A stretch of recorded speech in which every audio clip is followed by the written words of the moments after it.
I just think it's a great opportunity. Obviously, you come into the year, and if you'd say you had an opportunity on the last day of the season to get 12 conference wins and have a chance to be a top 4 seed in the Big Ten tournament and potentially get a double bye, and potentially tie for 3rd place in the league.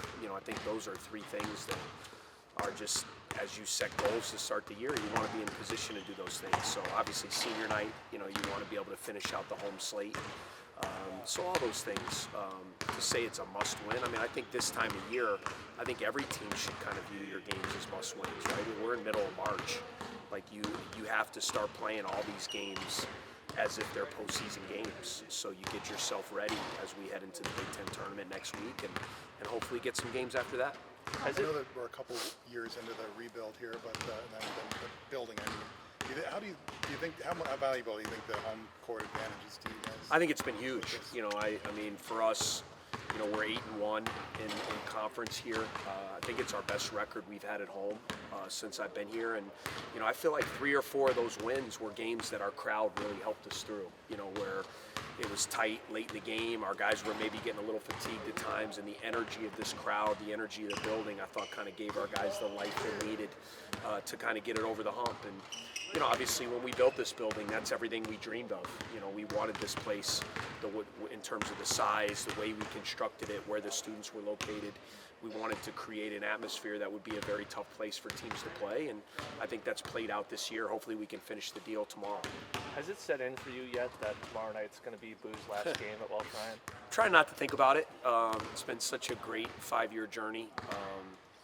I think last year was emotional when he was a senior, but kind of in the back of your mind, you knew there was like a possibility where he might be back, with the COVID rules. But this is it. He's been an incredible player, one of the greatest of all time in the history of this program, and what he's done to help elevate us. I've talked about it, a bunch over the last couple weeks, but the amount of games he's played, the way he's led, the excitement he's brought to this building.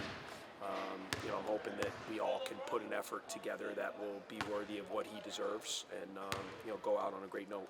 Coach, have you seen your senior leadership really step up and rally your group, you guys being undermanned in recent games? I think it's been great, guys. Really, you look at these last 3 games in particular, right? You go to Maryland without Ty and Ryan Langborg, get a big win on the road, come home, you still don't have Ryan, you lose Matt early in the game. And, we got down 11 in that game and fought it back to 2, came up a little short.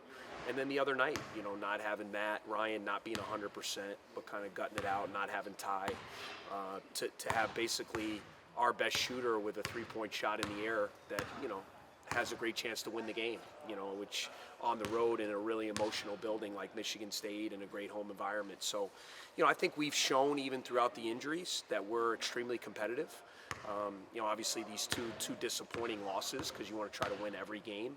But I think our guys have shown, even though we've lost some guys, we still have a lot of grit, we still have a lot of fight, and that's a great testament to Boo and Brooks and the older guys that have really stepped up, in the absence of Ty and Matt. What can you say about Nick Martinelli stepping in the way he has? Nick's been great. Coming into this year, I knew he was going to have a huge impact on our team. I felt like he was going to have a role very similar to what Brooks had last year. Brooks was kind of our 6th starter, super 6-man, came in, played a lot, was in at the end of games, and then all of a sudden you lose Ty Berry. Now Nick is thrust into a starting role, and I think he's gotten better with each game. His confidence, he's a very confident guy. He's got a different type of game, so we're still figuring out how to use him the best to our ability to do what he does well. But he's such a competitor. He's a guy like him, I just call him a baller. He just wants to go out there. He wants to play ball. He loves to play. He's getting better. This experience has been great for him, and bodes well for where his career is headed. What's it been like for you this season, coaching this team? It's been awesome. You always try to find motivation with every year, and certainly last year was incredibly special with all the naysayers coming into last year and kind of defying the odds and having such a special year. And then, then there's always talk, well, can you do it? Was that a flash in the pan? Can you put back to back? Is it going to be like 2017, 2018? And, I think from day one, this group has had a toughness and a resiliency, to say, hey, no, this is who we are now. We've worked very hard to become a winning program, and this is the culture of what Northwestern basketball is. And it's just been really fun. I told these guys, I don't know that I've ever coached a tougher team, in terms of grit and heart and toughness. Have I been a part of teams maybe that have had more talent or done special things? Probably. But in terms of like just tough-minded guys that are resilient and together and have a grit to them, not sure I've had a team that's had more than this group, and that because of that, it's been a really special group to coach, and we hope to be playing for a while. We still think we got some good basketball left in us. Following up on that, how is somebody like Brian, especially with the seniors having been through an experience like that coming off the tournament appearance, how's his leadership, have you seen his leadership kind of help there? Brian McIntosh? Yeah. Yeah, no, I mean, it's awesome. I mean, for me, I think it's great when you have former players, on the staff. That was something I was very familiar with my upbringing being at Duke. I mean, Coach K went to a model where all the assistants were former players. And I think when you can bring those experiences, and for Bryant to be a guy who led that first team to the tournament, went through similar things. He played for me, so he understands maybe when I'm on a guy or when he can help guys through positives, through negatives. He went through this same exact experience, and now he's older and wiser and can kind of impart his wisdom on the group. So, it's always been important to me. I had Pat Baldwin, when I first got here, who's a great player here. Now Brian has been a part of the staff. It's been great for me to have guys that wore the jersey, not just, and the rest of the staff are all, obviously Taylor was an awesome player, but to have someone that's actually worn the jersey, been in the program, gone through it, and won, it's invaluable to have Bryant part of the staff. With guys like Nick, Blake Smith, Luke Hunger, all three have seen their current roles change from the start of the season. How does your coaching and kind of their participation in practice roles change as they go through that progression? Yeah, I mean, the message has always been just be ready when called upon, right? I mean, I think it's really important, and I try to explain to those guys, like I went through it as a player at times when, you might be in the rotation, you might not be in the rotation, you don't know how much you're going to play, if you're going to play at all, and my message has always been you got to prepare every day as if you're going to play a key role in the game, so that when you're called upon, you're ready. And then you can parlay. I think Blake Smith is a great example of that.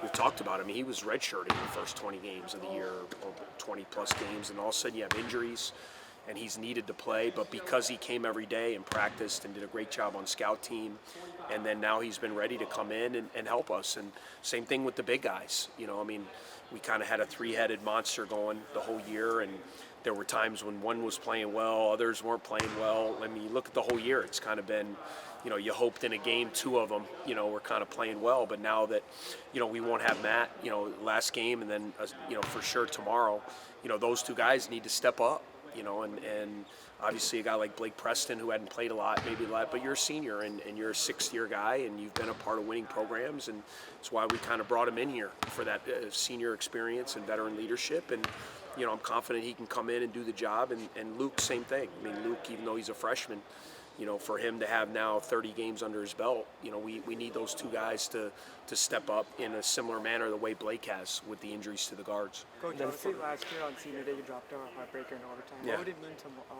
to send the seniors off on a right now? Well, you always want to send them off, right? On senior night, you want those guys to have a great taste in their mouth walking off the floor. It's a special group of guys. Three of the guys, the two grad transfers have been great for us. They've come in and they've dove into the program right away, and they've been a big part of what we're doing. But, in terms of Boo and Ty and Matt, those are guys that have been part of this kind of build, right? I mean, they took lumps when they were young. They stayed the course. They hung with me. They hung with the program. And they got to the other side of it, and so their journeys are really special to me because of their loyalty to the program and their development of all three of those guys. And so there's nothing more as a coach I would love for them is to walk off this floor for a final time, with a packed house and a winning score. For Matt, you said the plan was for him to be reevaluated Yeah. this weekend for a chance at the Big Ten tournament. Yeah. Is that still the plan? Yeah, we're just trying. He's dealing with a little bit of a foot injury, and we just want to let it kind of calm down a little bit and just see. We're late in the season. Obviously, there's not a lot of basketball left to be played. So we wanted to kind of say, okay, he's not going to play these 2 games this week. Let's rehab. Let's kind of rest. Let's recover. Hopefully have some healing, and then let's kind of see early part of next week. Is it something that he can kind of play through?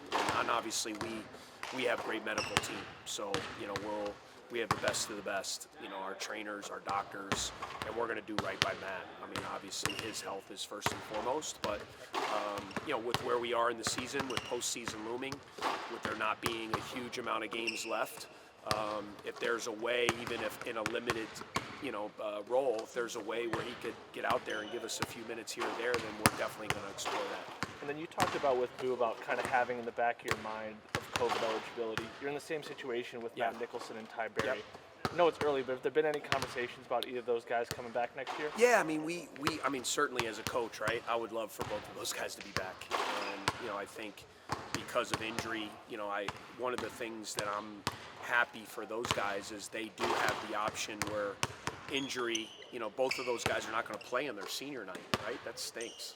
So, them having the option because of the COVID to, we'll have those discussions more at the end of the year, but selfishly as for our program and what those guys have meant and the players they are in our program, I mean, I would love for both of those guys to be back. But we'll sit down with their families and them at the end of the season and kind of evaluate where everything's at, what their options are, and how they feel about what we're doing, and we'll make the decision at the end of the year. As you've gotten to work with Luke and Blake a little more this week, knowing that Matt's been out, what have you been stressing most in defending the pick and roll, especially with Dawson and Terrell Payne coming up? Yeah, no, we have to be really dialed in with our coverages, and Elijah Hawkins is a really good point guard in those situations. He's one of the nation's assist leaders, so they put him in a lot of pick and rolls. We have to make sure we're in the right spot. Pick and roll defense is so much about 5 guys, right? It's so much time we look at the 2 guys guarding the ball, but it's also the other 3. Are we in the right spots? Are our rotations set up? What kind of coverages do we want to give? Certainly Garcia and Payne are one of the best 1-2 punches on the front line in the conference. And, yesterday and today in preparation, a big part of that is trying to defend the pick and roll actions for sure. Yep, appreciate you guys. Thanks.